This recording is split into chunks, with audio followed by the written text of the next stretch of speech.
সাদা চোখে জেসন হোল্ডারের অনন্য আর এনার্জেটিক ক্যাচ, কিন্তু আতসী কাচের নিচে রাখলে সেই রজত পাতিদারের একটা ক্যাচই বিতর্ক উগড়ে দেওয়ার জন্য যথেষ্ট। জানিয়ে খোদ বিরাট কোহলিও উত্তাল হলেন রয়্যাল চ্যালেঞ্জার্স বেঙ্গালুরুর ডাগআউটে।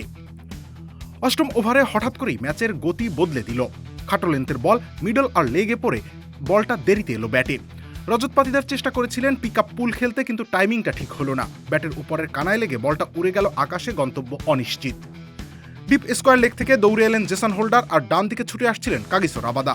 শর্ট ফাইন লেগ থেকে দৌড়াচ্ছিলেন তিনি। দুজনের মাঝখানে একটু বিভ্রান্তি, সংঘর্ষের সম্ভাবনা, কিন্তু শেষ মুহূর্তে কোনো বিপদ ছাড়া হোল্ডার এগিয়ে গেলেন।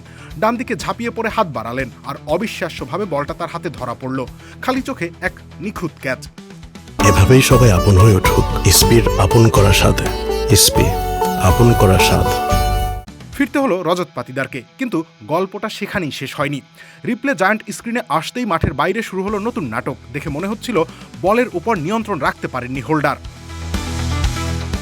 বাউন্ডারির ওপারে চতুর্থ আম্পায়ারের সঙ্গে বেশ উত্তেজিত ভঙ্গিতে কথা বলতে দেখা গেল বিরাট কোহলিকে। তার অঙ্গভঙ্গি, মুখের অভিব্যক্তি সবকিছুতে অসন্তোষ ছিল স্পষ্ট। কোহলি বিনা কারণে রেগে যাওয়ার পাত্র নন। তাহলে কি বিনা কারণে সাজঘরে ফিরতে হলো পাতিদারকে? রবিউল ইসলাম রানী, খেলা ৭১।